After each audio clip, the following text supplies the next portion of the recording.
Puji Tuhan, selamat pagi Bapak Ibu Saudara yang dikasihi Tuhan. Pada pagi hari ini kita akan kembali merenungkan kebenaran firman Tuhan. Mari kita membaca ayat pokok kita di dalam Hagai, pasal yang pertama, ayat yang ke-13 dan 14. Maka berkatalah Hagai, utusan Tuhan itu, menurut pesan Tuhan kepada bangsa itu demikian. Aku ini menyertai kamu.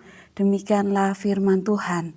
Tuhan menggerakkan semangat Zerubabel bin Sealtiel, Bupati Yehuda, dan semangat Yosua bin Yosadak, imam besar, dan semangat selebihnya dari bangsa itu.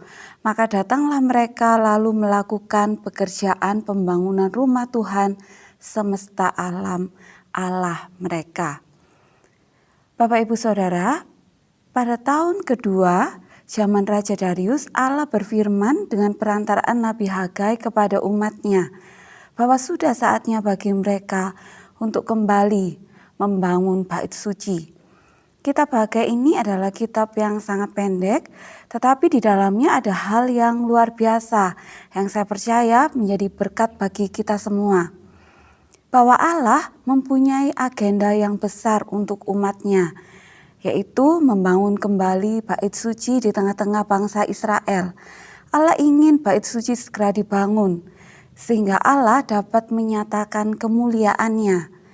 Bahkan dalam Hagai pasal yang kedua, ayat yang ke-20 bagian B dikatakan, mulai dari hari ini, aku akan memberi berkat.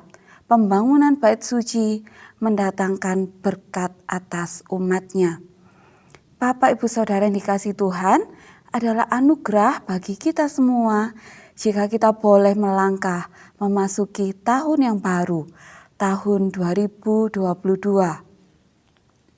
Ada agenda Allah yang besar yang Allah akan kerjakan bagi setiap kita, bagi saya dan bagi saudara, bagi semua umat Tuhan di gereja ini. Belajar dari kitab Hagai adalah kerinduan Allah untuk menyatakan kemuliaannya di tengah-tengah umatnya. Allah rindu untuk memberkati umat-umatnya. Dan Allah juga ingin untuk kita mengambil bagian dalam rencana besar Allah untuk melakukan visi yang Tuhan sudah berikan. Ketika Allah mempercayakan kita untuk melakukan sesuatu, untuk melakukan visinya, maka Allah akan yang pertama menyertai umatnya. Aku ini menyertai kamu, demikianlah firman Tuhan. Allah tahu dengan benar bahwa pembangunan bait suci bukanlah hal yang mudah. Tentunya akan ada tantangan yang dihadapi oleh bangsa Israel. Tetapi Allah menyatakan bahwa aku ini menyertai kamu. Allah memerintahkan bangsa Israel untuk membangun kembali bait suci. Tetapi Allah juga menyertai mereka ketika mereka melakukan pembangunan tersebut.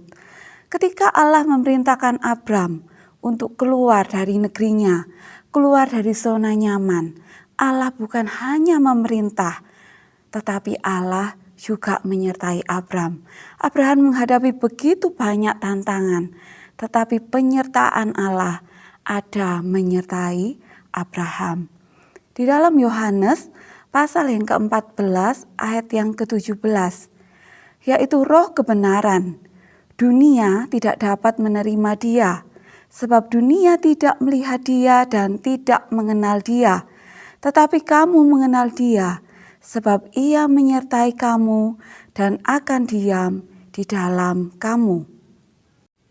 Setelah Yesus naik ke surga, ada roh kebenaran yang Yesus katakan menyertai kita, bahkan tinggal di dalam kita. Roh kebenaran adalah pribadi Roh Kudus, pribadi Allah yang tinggal di dalam kita. Roh Kudus juga disebut sebagai penolong, penghibur. Bapak Ibu Saudara, dalam kehidupan ini akan ada banyak situasi di mana kita memerlukan seorang penolong, di mana kita butuh dihiburkan. Roh Kudus bukanlah jaminan semuanya akan baik-baik saja. Tetapi Roh Kudus adalah jaminan saat semuanya tidak berjalan baik-baik saja. Tetapi ada Roh Kudus, yaitu pribadi Allah sendiri yang tinggal di dalam kita, memberikan kita kekuatan, memberikan sukacita, memberikan kita jalan keluar, memberikan kita kemenangan. 1 Yohanes pasal yang keempat, ayat yang keempat bagian B, roh yang ada di dalam kamu lebih besar daripada roh yang ada di dalam dunia. Janganlah takut akan hari esok. Janganlah khawatir akan kehidupan kita. Janganlah bimbang akan kondisi situasi yang ada.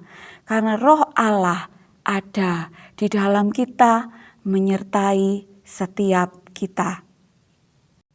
Yang kedua, Allah memberikan semangat kepada umatnya untuk melakukan pekerjaan yang besar. Tuhan menggerakkan semangat Zerubabel, Bupati Yehuda, semangat Yosua, seorang imam besar, dan Tuhan menggerakkan semangat kepada seluruh bangsa Israel. Dalam terjemahan lain, dikatakan Allah membangkitkan semangat, mendorong semangat. Allah menggerakkan semangat, membangkitkan semangat, supaya mereka semua memiliki semangat yang sama dalam mengerjakan pembangunan bait suci. Mereka semua memiliki semangat yang sama mengerjakan visi yang Tuhan percayakan. Bapak, Ibu, Saudara, tema besar gereja kita tahun 2022 adalah tidak terbatas. Mari kita memiliki semangat yang sama dengan Bapak Gembala, bahwa tahun 2022 ada berkat yang tidak terbatas, ada sukacita yang tidak terbatas, ada kekuatan yang tidak terbatas yang dikerjakan oleh Allah, yang dikerjakan oleh Roh Kudus yang ada di dalam kita, sehingga kita bisa melihat karya Tuhan yang luar biasa terjadi dalam kehidupan kita semua. Mengapa semangat ini begitu penting? Sehingga Allah sendiri yang menggerakkan, Allah sendiri yang mendorong dan membangkitkan semangat. Amsal pasal yang ke-18 ayat yang ke-14, orang yang bersemangat dapat menanggung penderitaannya, tetapi siapa akan memulihkan semangat yang patah? Sebab orang yang bersemangat dapat menanggung penderitaannya, orang yang bersemangat dapat menanggung segala pergumulan, menanggung segala beban. Tetapi ketika kita mulai putus asa, ketika kita mulai kehilangan iman dan pengharapan, dengan apakah kita akan menghadapi hari esok? Tetapi berita sukacita yang kita terima pada pagi hari ini, dalam Yesaya pasal yang ke-40 ayat yang ke-29, Dia memberi kekuatan kepada yang lelah dan menambah semangat kepada yang tiada berdaya. Dalam terjemahan lain, kepada yang tidak berdaya, Dia menambahkan kuasa. Allah menambahkan semangat bagi kita. Allah menambahkan kuasa. Allah menambahkan kekuatan bagi kita semua, sehingga kita bisa melangkah memasuki tahun yang baru ini dan mengakhirinya dengan penuh dengan kemenangan. Bapak, Ibu, Saudara yang dikasihi Tuhan, mari kita katakan pada diri kita sendiri, sekalipun di depan kita akan ada banyak tantangan yang mungkin kita belum tahu seperti apa. Mungkin akan ada banyak pergumulan yang akan kita hadapi. Tetapi mari kita mau katakan dengan iman, Tuhan ada di dalamku. Semangat, ya. Kita tidak pernah sendirian menghadapi tantangan. Kita tidak pernah sendirian menghadapi masalah. Kita tidak pernah sendirian melangkah di tahun yang baru. Tetapi ada penyertaan Tuhan, ada pertolongan Tuhan, dan ada kuasa Tuhan yang tidak terbatas yang bekerja di dalam kita. Mari kita berdoa. Terima kasih Tuhan buat firman-Mu, Kami percaya Tuhan, kami memasuki tahun yang baru dengan penyertaan Tuhan. Roh Kudus tinggal di dalam kami yang akan memampukan kami melewati segala musim kehidupan kami di tahun yang baru ini. Dan kami percaya bersama dengan Engkau, kami akan menjadi orang-orang yang menang. Dalam nama Yesus kami berdoa. Haleluya. Amin.